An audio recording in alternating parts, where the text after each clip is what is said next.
adventure party discussing tabletop and radio gaming the Irish way. Welcome to the party. I'm Scarr. I'm Eoin. I'm Liam. I'm Colin. And I'm still Savage. And once again, the battle lines are drawn. Five champions. Can we start drinking? Can we start drinking now? Yes, we can also start drinking. But also, sorry. Getting ahead of myself. I mean, I have. Let's let the folks know what they're here to listen to first, and then you can start your drinking. Yeah, if people could stop interrupting, that'd be great. Scar, you were saying.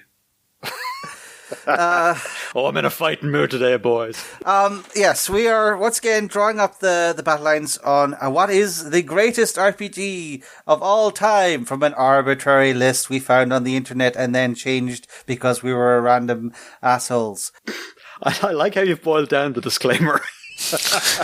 Yes, and for those wondering, I am currently consuming a mixture of Scandinavian aquavit, which I got from an old roommate, and some elderflower tonic water. So it's not quite a gin and tonic. It's close to whiskey and tonic, which I'm not sure is a thing, and it's lovely. So I'm going to keep drinking it. It's far too early for me, so I'm going to have a fine vintage Pepsi Max. I mean, that's not a bad choice. I'm drinking water. It's 12 in the day, lads. It is a weekend, though. It is a weekend, but still. Mr. E. Yeah, I mean, Hida, you're in education, so you do most of your drinking during the week anyways. Ah, yeah, you got to take a sip between classes. It's a pain now because I'm wearing a mask the whole time, so I've had to rig up like a straw coming out of the flask into the mouth, so I can sip without taking the mask off. Oh, tough times. Mr. E, you tippling? I have a bottle of Writer's Tears here beside me. What? Do you work in publishing? If you're not familiar, give it a go sometime. It's a nice. It's a very nice little copper pot still whiskey. It's probably the cheapest one on the market, but it is excellent quality. So, value for money wise, Writer's Tears is very good. I saw Kilbeggan for €20 bottle in Tesco's the other day. So the single malt or the blend? Just the regular blend, the bottom shelf stuff. Well, I mean, their bottom shelf stuff is pretty good, Still, I'll have 20 quid. Might have to go and investigate. Just before I announce what I'm drinking, can I just say that what a year, in any other year, whatever Scar just said would have been met with by us sort of Irish folk by howls of laughter and derision, but it's been this sort of year, so no one can, if he's doing straight heroin, I'm like, more power to you, boy. On that note, I'm kicking off with some 8 Degree Session IPA because it is reputedly easygoing at a mere 4.5%. It's quite nice, good little beer, and it's by 8 Degrees, who are an Irish/New Zealand crowd, if I recall. At the moment, I'm reading a NoFX biography, so nothing would surprise me. Those guys got up some stuff. Anyway, so we are here to record our bracket fight, yeah? This is round 3, part 1. Oh, I got to update the graphic from the last one. You'd like to think the chaff has been gotten rid of at this stage, but I'm looking at the bracket and there's one. I'm looking through the other half of this bracket that we aren't doing today, going, Jesus, chaff still in there, lads. But anyway, Blades of the Dark is a fine RPG. To hell with you. You kidding me? I'm looking 2 spaces above it. Oh, we know where you're looking. I know myself from watching the NFL that sometimes you just look at the AFC and the NFC and you just look at it and go, man, the AFC is looking awful soft this year, so whoever's in the NFC is taking it. Well, you never know. It could be a day of upsets. I'm seeing that Argentina beat the All Blacks in the rugby today. There you go. Hell. So it's time. So that there could be 2020, we just passed Friday 13th, so we're dating this podcast immediately. We'll have to see. The Irish cricket team do occasionally win matches, and that can occasionally result in coaches getting murdered. Never mind the last one. I'm going to crack this open, and we're doing we're pitting 8 RPGs. Yes. We're only going to have 4 games today, mostly because we have 5 people today for a proper no dice required for tiebreakers round, but also because, it's getting close. We're down to the last 16. We need to really focus in on what makes each pairing tick and get the juices flowing of the battle. So all right. No abstaining. You're not allowed to abstain. Everyone's got to run. Mr. Dice can take a hike. Yeah. Human beings must now decide all of this, or whatever I closely approximate. Off we go. All right. Then we will start round 3 with the first pairing: Pathfinder 2nd Edition versus FFG's Star Wars series. Oh. Who wants to take first? Should we have a running order? I can take the first swing. I don't mind. Yeah, go for it. Cool. Well, I said it in round 1. I hate custom dice, and I still hate custom dice. So, from that Fantasy Flight Games, Savage and Star Wars is not off to a good start. So it's already losing that from me. I also, from having played it, I don't know. It didn't draw me in. I didn't feel like there was much choice for my character because it was all just kind of based off of my archetype, and I could take 1 or 2 talents and stuff, but there wasn't really, I don't know, didn't feel that iconic to me. Pathfinder 2 is, to me, an exceptional game. It is very well designed. The numbers are tight on it. There's no, any of the fights in general that I've been in, that I've played in, haven't felt like there's all these chump fights. In general, the bad guys can feel very dangerous, and I think magic items feel a little weak, but other than that, I don't really have any fault for Pathfinder 2nd Edition.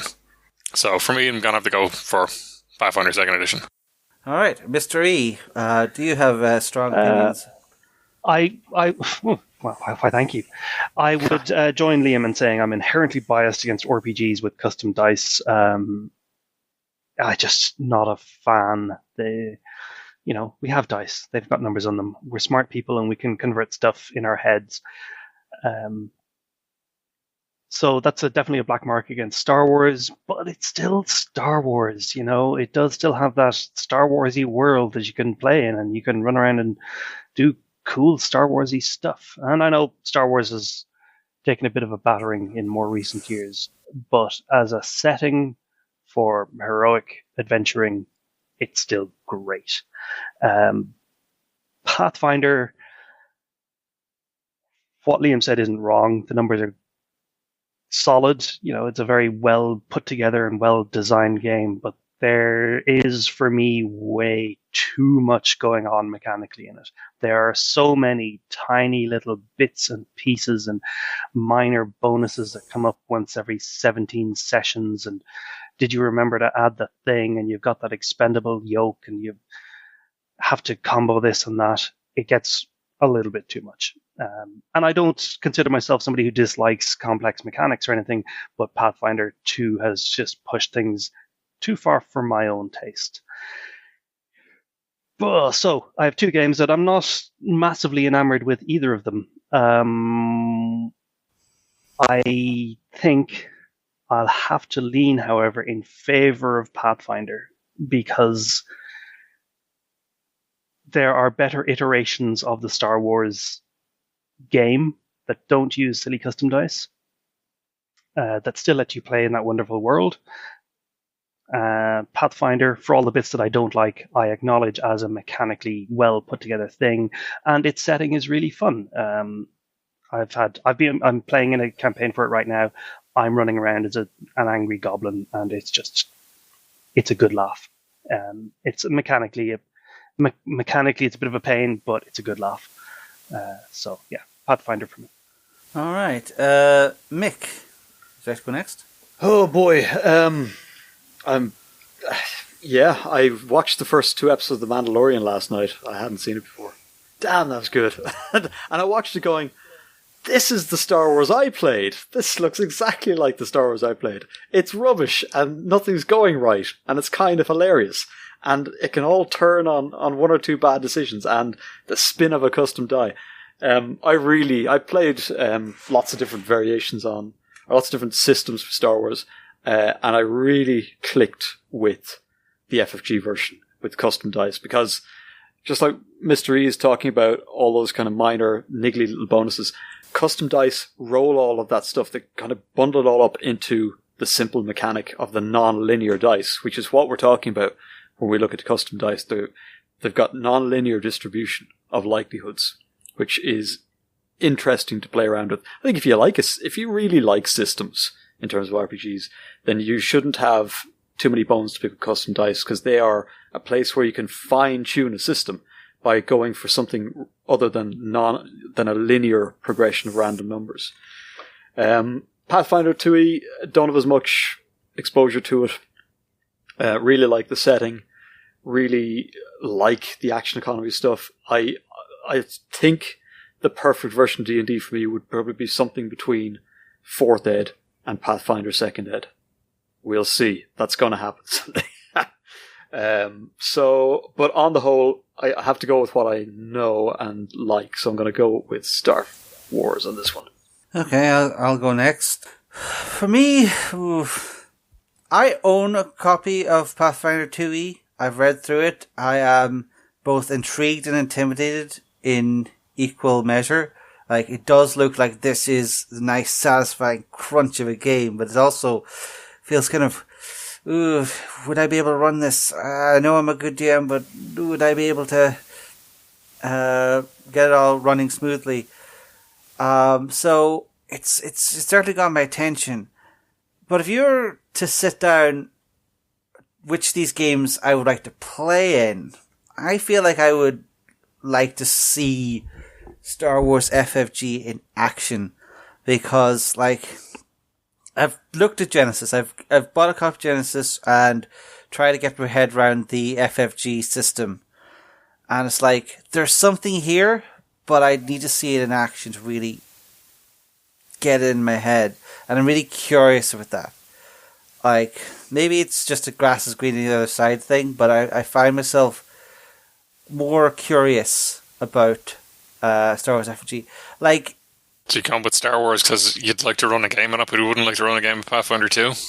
I feel like if I'm looking for Star Wars experience, this is probably the better way to go for. Although, I'm sure the people who loved West End games, which I think lost in round 1, would disagree with me. But they're dead now, so they don't matter. But to my way of thinking, Pathfinder 2 is a good iteration of something there are a lot of alternatives for, whereas Star Wars stands out. I don't know that there is, though, because I don't know that any other iterations of your dungeon crawlers are as tactical and give you as many tactical decisions. I mean, to me, I play one version of Star Wars and it's another version of Star Wars, whereas if I look at Pathfinder, Pathfinder 2 is very different to other versions of Pathfinder and other versions of D&D.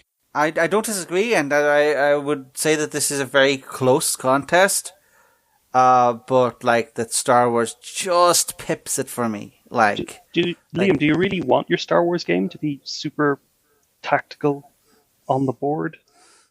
Probably some you see, there's different strokes for different folks, and what's the point in another edition if it's nearly the exact same as the previous one, or another version of the game if it's the exact same? Kind of Star Wars aesthetic.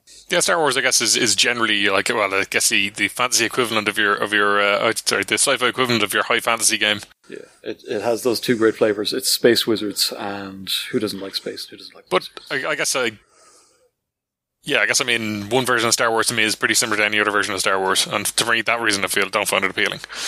But we have a startling thing. The first match up in our recording here is 2-all. So it all comes down to Hida one. Absolutely. All right, I don't mind custom dice. I actually really liked the 3rd edition of Warhammer Fantasy that FFG put out that had dice and cards and tokens. And I thought it did some really neat stuff with it. It was very much a slightly uncooked draft, and everyone freaked out a bit, and they kind of retreated back from, I think, some of the funkier, cooler stuff in that version, and went back to a more cut back version for Star Wars FFG. Now, I played effectively 3 or 4 years worth of Star Wars FFG. I played it for a lot of XP. I think we finished up around 3000 XP, and you get 10 XP a session. No, it wasn't that much. It was about 2000 XP. You get about 10 XP a session.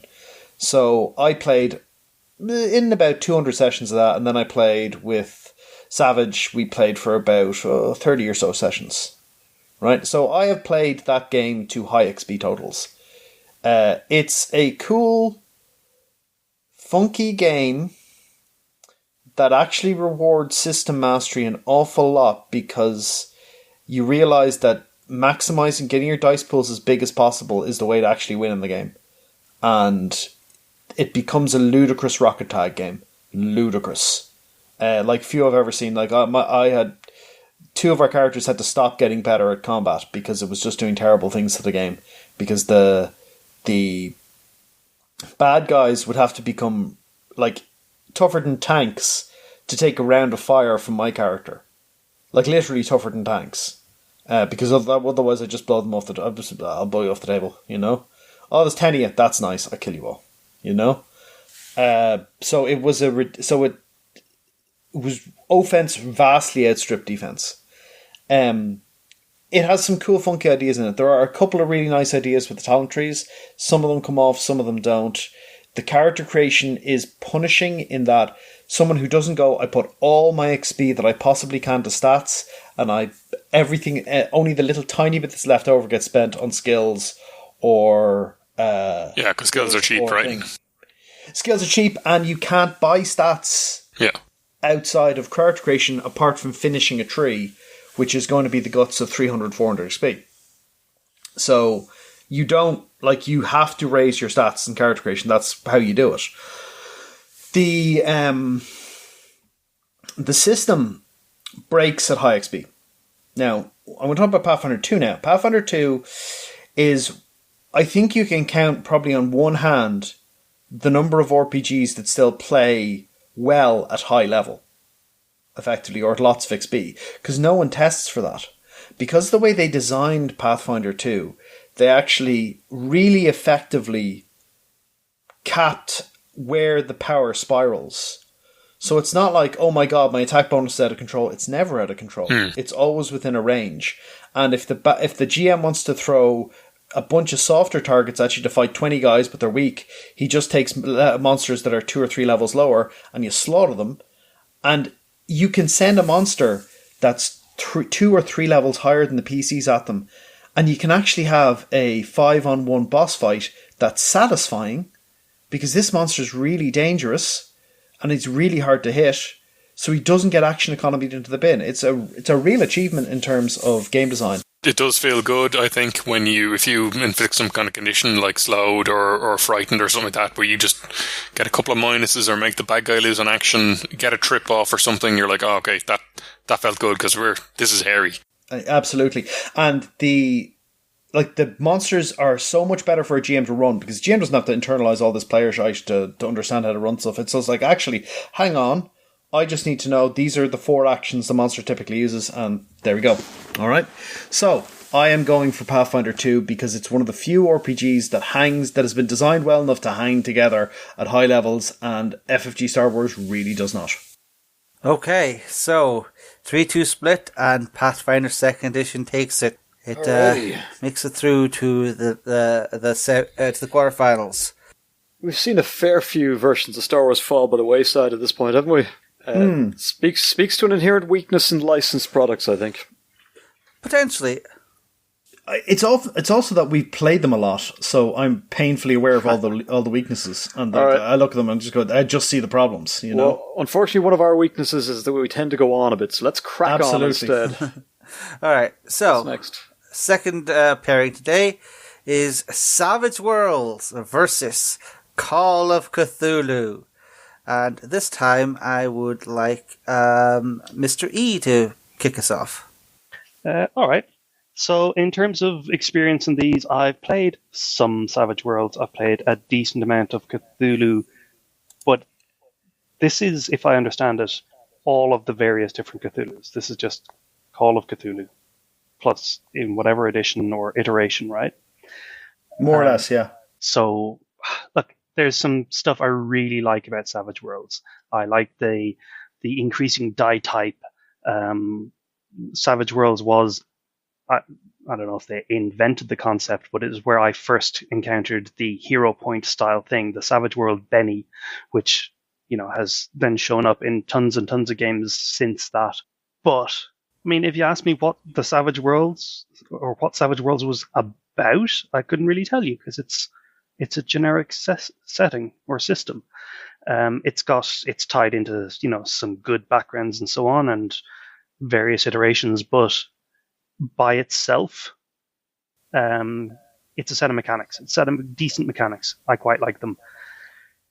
But I don't think it can really go head to head against Call of Cthulhu. If I was just looking at the mechanics, I would give this to Savage Worlds, but I can't, we're not just looking at mechanics. The Call of Cthulhu mechanics have varied and changed, traditionally have been percentile based. So they're fairly accessible, even to people who don't know systems. You can go, well, I have a 47% in this. Those are my odds. That's a positive for Call of Cthulhu's mechanics. But really, when you're thinking about Call of Cthulhu, you're thinking about the setting. You're thinking about what the game is about, and in particular, the massive juggernaut of Call of Cthulhu's catalog of really, really, really good published material. If Savage Worlds wants to get in front of the Orient Express or get stepped on by Nyarlathotep, then it can give it a go, but it hasn't got a chance. So I'm going to say Savage Worlds gets its mind shattered into tiny, tiny little fractured pieces here by the horrors of the old ones, and give my vote to Call of Cthulhu. Okay. Mick? Yeah, we've often spoken about how much or how suitable it should be that a system fits its setting, and obviously Savage Worlds does have that limitation that it's, as a generic, is not really for anything. Although it stands in for things like Deadlands and Weird War, as I think they're licensed settings, or they come from the same stable. Call of Cthulhu is very much its thing. It's probably my first introduction to percentile-based systems, and being a kind of regular person in an RPG. Two thoughts. I can use the Savage Worlds system to play almost anything that's kind of genre, sort of bit schlocky, bit four-color. Think Indiana Jones or EC horror comic or Marvel Universe. Call of Cthulhu I can use to play Call of Cthulhu. Second thought, Savage Worlds empowers its players to be larger than life and to do incredible things at the table. Call of Cthulhu I've often found quite frustrating to play, because you're basically being told that your perception of reality is wrong, you're not going to get anything right, you're not going to survive this, you're probably going to die in it horribly and for no particular gain or purpose. You're not even a cog in the machine. You're a smush, a piece of dirt that's caught on a cog that's going to get ground up. Yeah, it's not a terribly, like, as much as we sort of go on about how systems should suit settings and should kind of match tone, the tone here is you're doomed, and it's not even a terribly interesting doom. You're just stumbling into traffic with a blindfold on, I think overall I'd give it to Savage Worlds. I think you need to play some better Call of Cthulhu games. Okay, I'll try to be brief for once in my entire life. I've never really gotten into the Call of Cthulhu mindset. I've never really gelled with the concept of existential horror as a thing I want to do as a fun pastime. You know, I'm not the haunted house type who wants to live my terror vicariously through games or leisure activities. So Call of Cthulhu has just never really gotten traction for me. Savage Worlds has, and I gotta say, first off, I feel compelled to come to its defense as a generic system. It's generic in that it can carry a wide array of things, and it can do, sort of hammer horror versus, big empowered superhero type, pulp as well. But it is meant for a particular aesthetic, the idea of fast action, big bold maneuvers, Hail Mary passes and such. It isn't designed to be, slow and competitive. It's designed to be, get in there, give it a try. You can see the dice. You can pick up the dice to see how big your number could be. You got your bennies. You get them for doing cool things. It's not the most generic of generic RPGs, I guess what I'm saying. It does have its own flavor. It is its own thing, and you need to sort of adjust your setting expectations to that. But it is flexible, and I think that, GURPS is generic, but I would characterize Savage Worlds more as flexible. Secondly, Cthulhu is about seeing a monster and going mad. And I thought you were being brief. Yeah.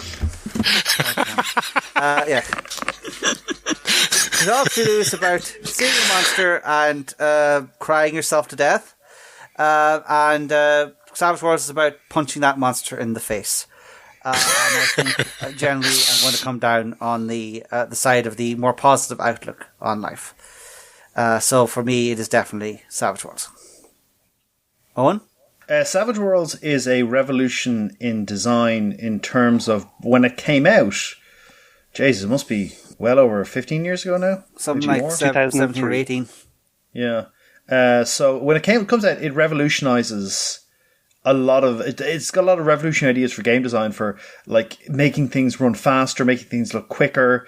He basically used the system he used for a war game as the core engine of it, because the war game would resolve stuff with lots of models faster. So it did a ton of brilliant ideas for its day. It's a little creaky now as a system, but it's still a good system. It still functions, and it's still very influential. So I think, an influence, maybe I should give it to it. Except the other side of the table is Call of Cthulhu.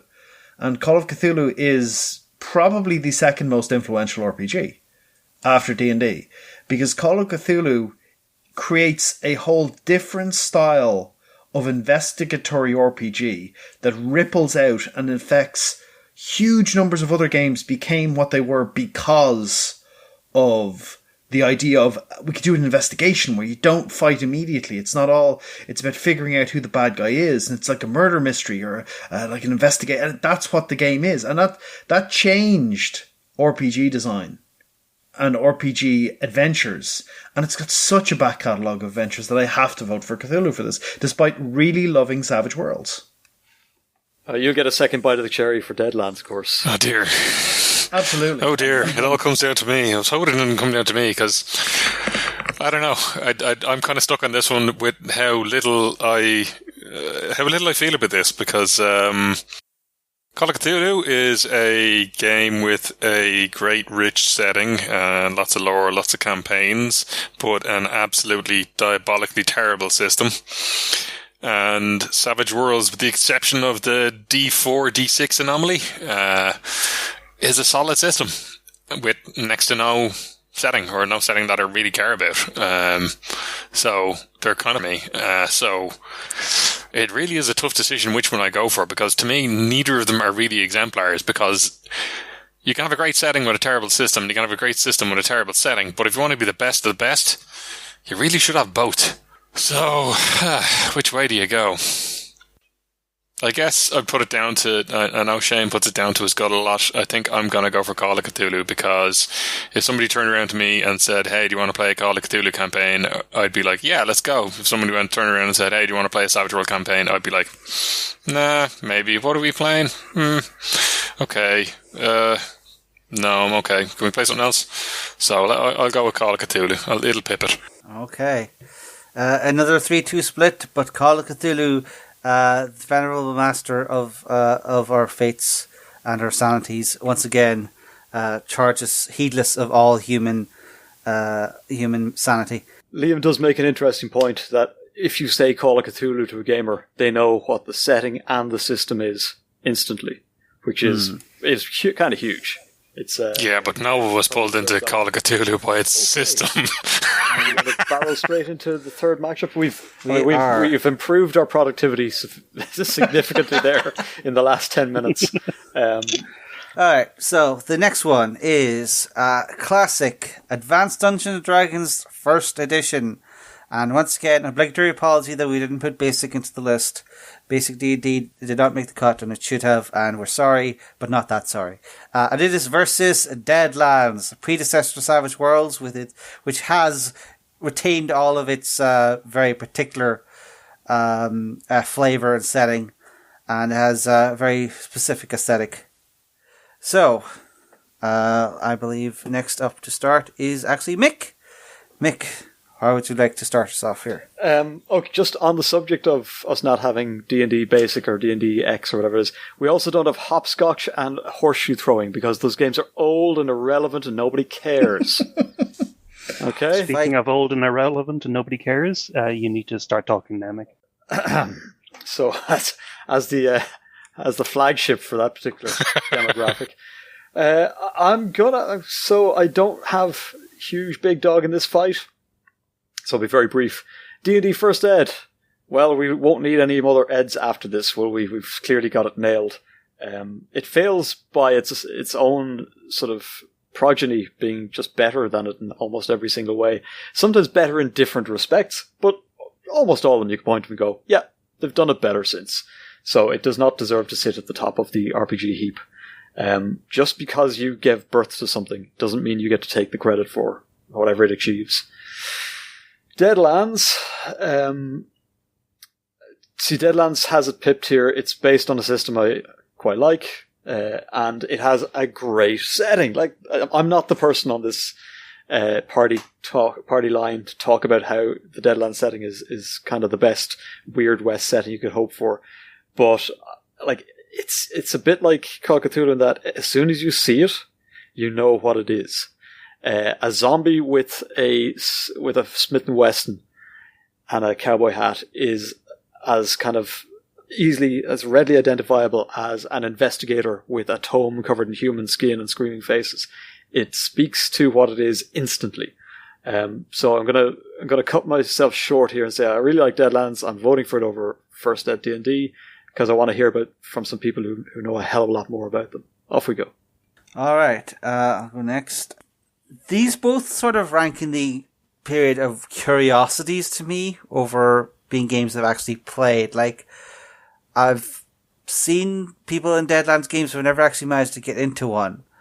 And so, but I've heard so much. People talk about Deadlands almost incessantly.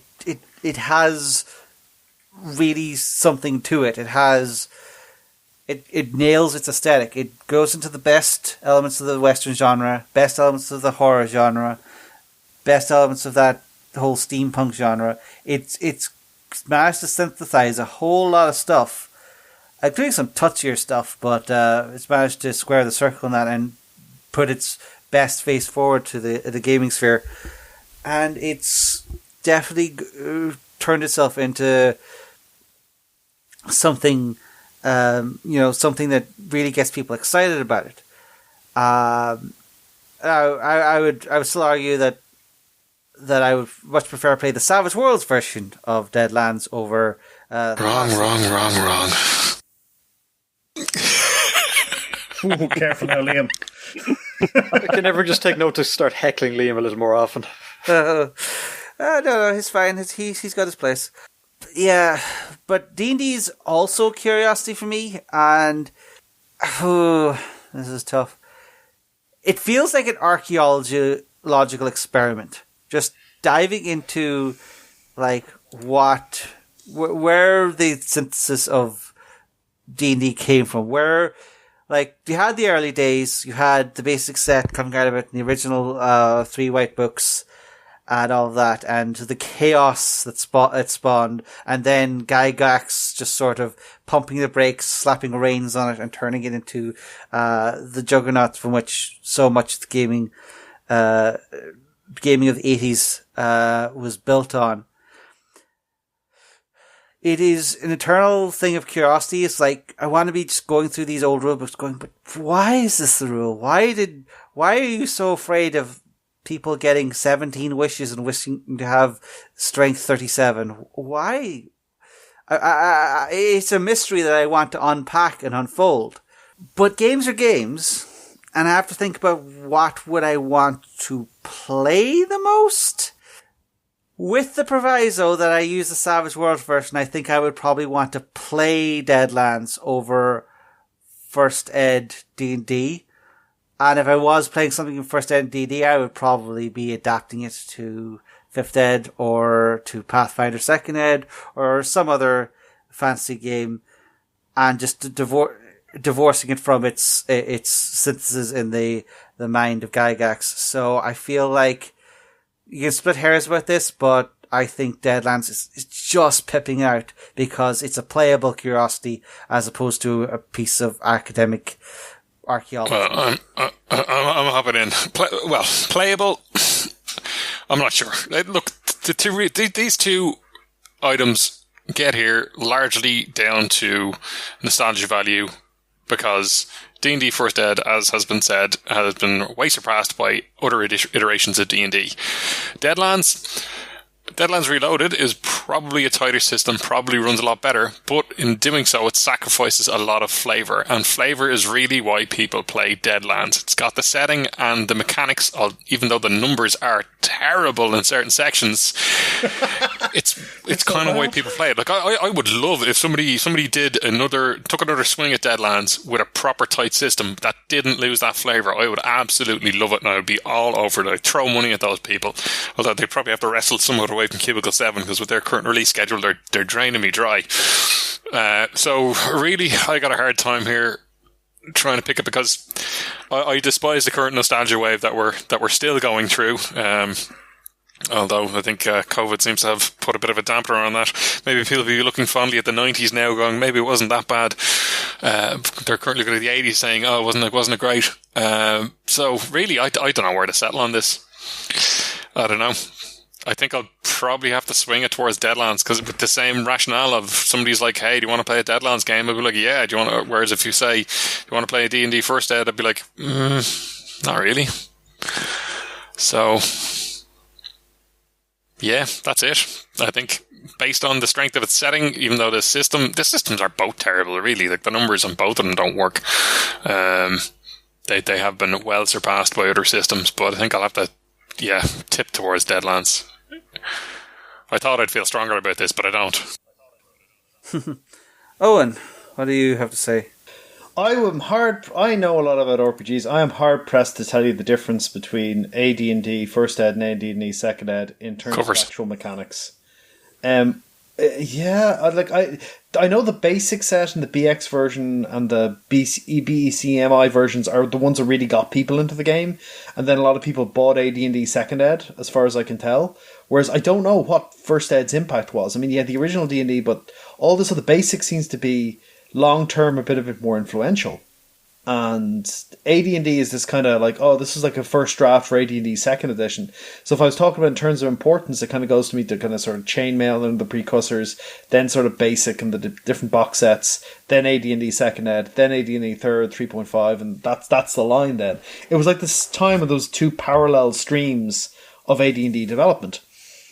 So I don't have a big attachment to it, really. Deadlands, on the other hand, I have a huge amount of fondness for. I love Deadlands. I admit that much like Liam, I would love someone to revisit Deadlands Classic as and do a really heavily revised version that does things like look up poker hand probability before you write. You can get them in any Texas Hold'em book. Well, that's it. I mean, I think you could do some really interesting stuff by actually integrating a full Texas Hold'em mechanic into the combat resolution of the game, where it's actually just rounds of Texas Hold'em being played, but then I worry you'd be playing Texas Hold'em. And that wouldn't be very apocryphal, because Hold'em I don't think it was really played then. Hold'em was a new thing, like, it was 5-card was where it was at then, or whatever local variant is in the saloon. Poker dice. but the math has already been done for you for holding. And it's tight. So just steal that rather than going, okay, let's really dig into Pharaoh math. Okay, right. So I love Deadlands. I love Deadlands Classic. I love Deadlands Hell on Earth. It was the RPG I bought when I first started in college. I've never got to play it. I've never got to run it. I've got to play Classic now, and I've got to run Classic a bit. So at least that's off the bucket list. But I have a huge fondness for it. It's a janky ass system, but it's a beautiful janky ass system that commits to the bit. Like the Savage Worlds ones play a lot better, miles better. They don't have as much flavour. But I love it. Even if it's silly, even if it's, crunchy and all the bad stuff about it, I dearly love it. And I'm really looking forward to the box set that comes out next year. So, Deadlands for me. Okay, Mr. E, would you like to make it unanimous? I will attempt to be the soul of brevity here after all of that. First Ed D&D, how the hell did it get this far? Come on. Somebody was asking about the differences between first and second ed. Well, Thaco came along in second ed to replace some sort of bonkers hit matrix thing, among other stuff. Deadlands, I don't know it very well. From what I gather, and mechanically it has its weaknesses, but it's got style. So I'm going to vote for Deadlands. There's no reason anybody would want to continue playing First Ed D&D. Well, I'm sure there's a load of OSR people just howling at the door. Yeah, they can howl all they want. I can't hear them. That's how these things work. Let's just reflect on the idea that Thaco, to hit armor class 0, was the same alternative to whatever. That's my point. I kind of like the idea of different hit tables, but I would only do it in a computer RPG where you could actually where you could actually back end all that. If I'm firing artillery or mortars, I like tables. Otherwise, I don't know. Vehicle hit location chart's great, but no, just if you can throw a dagger at it, that'd be a good way of determining. Like, let's get some verisimilitude into the game. Morgborg has that, I think. Where you've got to drop a dagger into a matrix to figure out what happens. How did D&D First Ed get this far? Who Soft brackets. I've been saying. Well, we should have. If you're wondering how stuff got this far, just wait for the next group.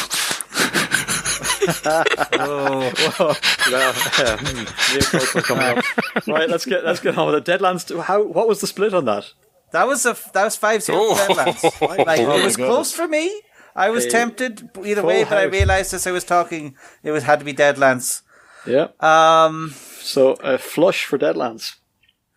So the last thing for the night will be Mage, the Ascension / Awakening, either version, Chronicles or World of Darkness, and it is versus the newcomer, the upcoming champ that has smashed its way through the ranks so far, Lancer, the game of post-scarcity mech combat, and focus on a mission just with giant robots doing very violent things. I can't believe one of these is going to make it into the quarterfinals, to be honest. I mean, I think there's plenty of merit in this. I think we'll let Eoin start this time. Argentina beat who today? The All Blacks? Yeah. There you go. All right. Lancer is a better system. Lancer's setting is mad in a unique way it's so 2018 plus. It hurts in some ways. It is a certain type of person's ideal version of the future, and it's not necessarily a bad idea for the future. It'd be probably a reasonably pleasant place to live, but it's someone's kind of aspirational thing tagged on to a really good mech combat engine. Which is crunchy and satisfying and cool to use. Mage the Ascension is the first RPG I ever played. Mage the Ascension, I have a tremendous amount of fondness for. Mage the Ascension is an RPG that will never get remade. You can't remake this RPG because the good guys in this RPG are the anti-vaxxers. They are the crystal sellers. They're the homeopaths. Unironically, that's who the good guys are in it. And there's just no getting away from that in a way that's like, it's kind of sad, but you just can't do it again. You know, it's that's the way it is, and everyone's like, oh, the technocracy are the good guys, and the technocracy are not the good guys; they're the bad guys. It's just that in the modern world, to redeem and redesign the traditions, they're only the bad guys if you're a damn hippie. No, they're the bad guys, but like they're trying to save the world. The problem is the utter kooks. Like it's every kooky talking point on the internet is the good guys in this one, and not the good kooky, not the kind of fun kooky. This is going to get people killed. Like, if Mage the Essential Reserve, there would be a tradition which were about not wearing masks because they steal your soul. You know, it's just sad, but that's the way it goes. So I'm Tea Party versus sadness the New World in my Order. heart. Yeah. I'm going to go for Lancer. Sadness in my heart. Oh, what? What is going on here? Okay, all right. Okay. I feel you want to jump in now, Mick. Yeah. No, I'm going to wait my turn. Who are we on to next? Oh, me? Okay, right. I guess the only thing that I have to say about Mage is that, I don't know, it's hard to keep track of who the bad guys are, because at one stage there's technocracy and they're not the bad guys anymore. They also have had very weird things at various stages, like during the second ed of Atlas, during the second ed of Ars Magica, they tried to tie in the Order of Hermes stuff into Mage as well, which was all a little weird, and it just didn't really fit, and then both sides just kind of forgot about it. It was just a bit of a mess. Lancer, I'll be honest, I know absolutely nothing about it. I've heard people talking about it, I haven't played it, I haven't read it, so I don't know. Like, you're talking about probably my third favourite of the White Wolf ones, and that's not exactly a high list. It's just that because werewolf, probably vampire, did you run a probably mage. No, I didn't run. I ran heavy gear. No, I was heavy gear. I don't know. Why do you make me choose? I guess I turned up. That's why. I really don't care about either of these, to be honest. Okay. I'll put it down as I've put down everything else so far tonight. If you said you want to play a game of Mage or do you want to play a game of Lancer, I'd be curious about Lancer and want to give it a go. Whereas I would not want to go near Mage at all. Do you know what happened at WarpCon every year when they ran their tri-way table with a table of werewolves, a table of vampires, and a table of mages? The werewolf table filled, the vampire table filled, and then the mage table filled. This is only here because of soft competition. Whereas from the description that I've heard of Lancer, I'd want to give it a go. So I am going to give my vote to Lancer. Okay. Mystery. I am baffled by this Lancer love. It's not love, it's just indifference. Less apathy. Again, I haven't played Lancer. So, and I don't know more than yourself. I know next to nothing about it. The bits I do know seem good, and it's always nice to have a solidly mechanically sound game to run, and everyone likes their big stompy robots smashing things up. That's great. But I think we're glossing over how brilliant and crazy and innovative Mage was when it came out. When Mage the Ascension hit the shelves, here was a thing where suddenly it wasn't a case of, here is the bit in your book that describes your gooby power. It was a bit in the book that says, here is the sort of vague things you might be able to come up with. It put a huge amount of agency onto the player in terms of use your imagination. And the whole game was about using your imagination to change the world, and then give you some mechanics that sort of vaguely supported that. Now, they were White Wolf mechanics, which meant they were really, really bad at, and especially if you ever, designed a character that didn't put I'll have 2 dots in here and 3 dots in here. Like, White Wolf seemed to stat all of their example characters and actually sort of focused on something. As soon as you got up to anything higher level, it was just ridiculous. I've got 5 dots and you're all dead. Yeah, somebody I have GM'd Mage stuff, and they're a complete pain in the arse, because it's just like, well, I'm going to see through time and space and stab him in the brain with my psychic knife. Thank you. It was a great experience. I enjoyed it thoroughly. But it's as a game that encourages creativity, encourages innovative play, it was outstanding in its field. The setting they came up with, as has been discussed at length, the bad guys, the technocracy, who were the default bad guys, especially when they got their own, that wonderful hardback book that was released for them, kind of totally rewrote them. And it was just like, wow, you could actually see why these guys are doing this, and they're trying to save the world, and ultimately they do. When, the vampires had their apocalypse, when Gehenna rolled around, the technocracy were the guys who were able to step in and actually put some of those things down. So I'm going to put on my man in grey suit and vote mage. Okay. Mick, what say thee? Oh, a lot. So buckle up. Right. So why is Lancer here? Well, that's my fault. I think anyone who's been listening along is well aware of my championing Lancer based on its looks. And, it reminds me of that old meme. It's this beautiful woman, and she's in a bikini or whatever, and she's like drop dead gorgeous. You take your pick, whatever way you want to roll. But the caption underneath it will say, "Remember, somebody somewhere is completely sick of her right now." And that is sort of encapsulates my journey with Lancer up until this point. Well, okay, so Mage, as has been revealed, I have played it, I've run it as well. And yeah, I remember reading Mage 2nd Ed and kind of being a bit confused by the technocracy or bad guy stuff. I mean, in my teenage rebellious brain, I understood what they meant, but I also looked around at my Commodore 64 and my indoor plumbing and thought to myself, I'm not sure the Verbana could have gotten me here, so, got to give them something. It becomes for me two game books that are essentially kind of about philosophy. And I have to say, like, reading Mage when I did at a young age, it kind of opened up a whole bunch of different viewpoints for me. I mean, it's a kind of a schlocky Wizards in the Modern World game. Things that Neil Gaiman and others did much better before and since, but it was my first brush with it. It's probably why I don't like Harry Potter. Because it was too cool for school, but it had these philosophical underpinnings that I could sort of get a handle on. It took me years to really appreciate. You got to be a bit older to really appreciate what the Eothenas are actually about. I just thought they were a bunch of mopey goth dickheads and never really liked them or allowed them to feature in any of my games, but I have a bit more sympathy for them now. But yeah, it was a game of warring philosophies. The technocracy being the default other side of the table was just a kind of an RPG crutch. The reality is that all of the philosophies presented in Mage are warring to some extent.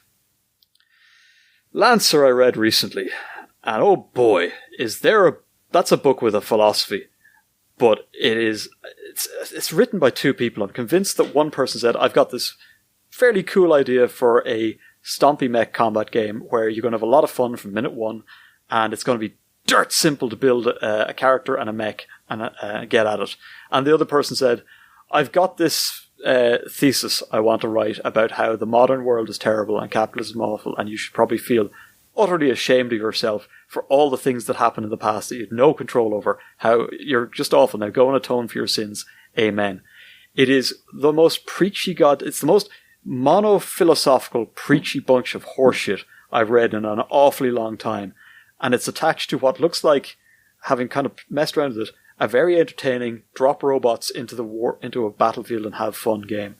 It's like, people have asked, how did Lancer get here? How does Lancer, the system, and Lancer, the philosophical treatise, end up between the same two covers?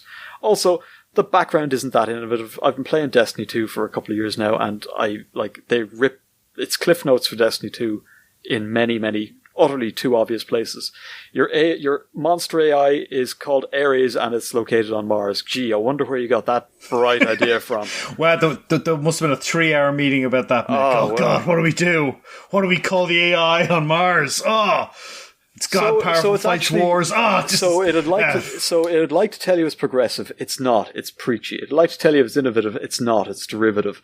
It would like to tell you that it is about freedom and hope and love for all. No, it's actually kind of fascist. It says all other philosophies are wrong because we tested our bad ideas into the ground and we've arrived at bad idea iteration number 452 by order of the Great Committee of Ethics and Loveliness.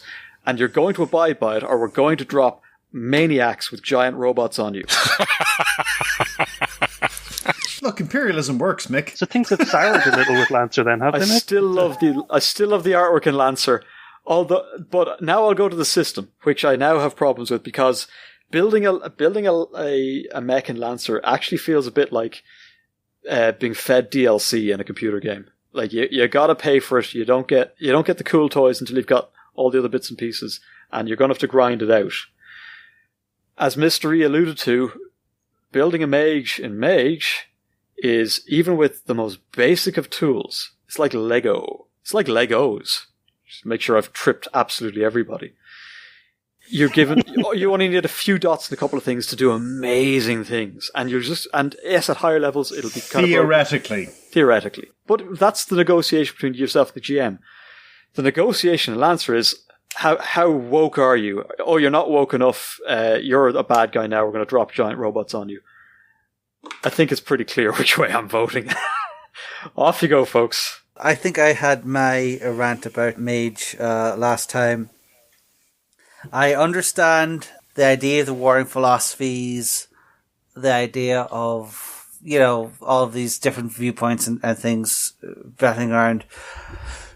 But I just don't have it in me to be interested in a philosophical war about how to run the modern world using White Wolf mechanics. I just do not have that in me. I for all of the dots of interestingness that are in the Mage lore, I just can't get excited about it. I can't say that this is a game I want to play, particularly not when from your description there, Shane, I've just realised that Mick has just spent the last 5-10 minutes having a rant about a game that is about enforcing one particular philosophical mindset, and how it's way worse than another game that wants to force philosophical mindsets on people.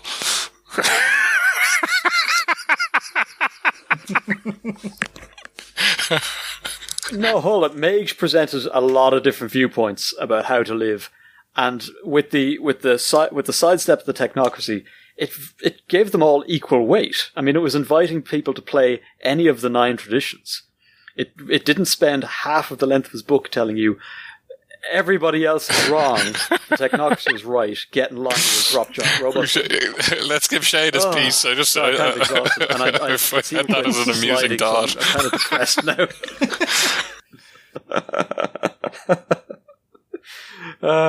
Oh yeah. Oh well, look, I dug this pit for myself. That's okay.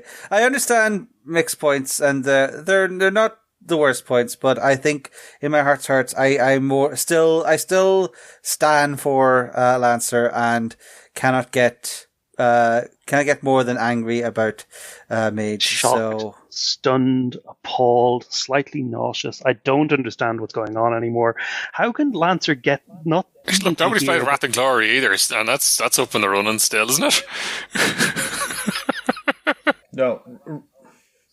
I've read Lancer quite carefully, but yes, I haven't played it yet. I've been through it, and it has only solidified my point of view. Thing is, if you put it on the tabletop without the Lancer background, I'd be like, this is amazing. Let's do this. This is the best heavy gear game ever. That's my thinking about it. I mean, look, I haven't played Lancer, but I have played Mage, so I think that gives me authority here. Alright, Shane, do it. Drop the axe. Alright, it seems that Lancer has taken the hearts and minds of people and is showing us the way that's absolutely right, no arguments. And with that, we're halfway through. I look forward to seeing it fall in the quarters. I deserve this. No, it's going to kick the shit out of Deadlands or something stupid like that. Actually, looking at the other side of the bracket, it's going to beat most of that, right? I would hope so. Well, what I will say is I could run some Lancer and we could actually play some so we have some idea what the hell's going on. Yeah, that sounds good. You know? Let's do that. And let us regret all of our choices over the last... I already do. Why did I make 2020 worse? I voted for Mage.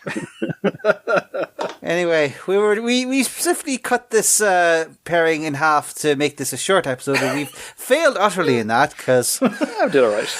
we're coming up in an hour total. So I think at this point we'll have to just live with our mistakes, as we always do, and move on to future brackets and future episodes.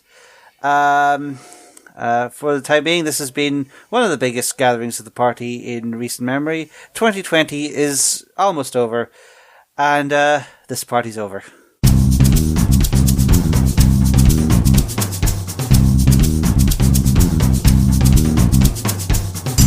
Thanks for listening to The Adventure Party. You can find show notes and links to things we've mentioned at www.theadventuringparty.net and on our Facebook page.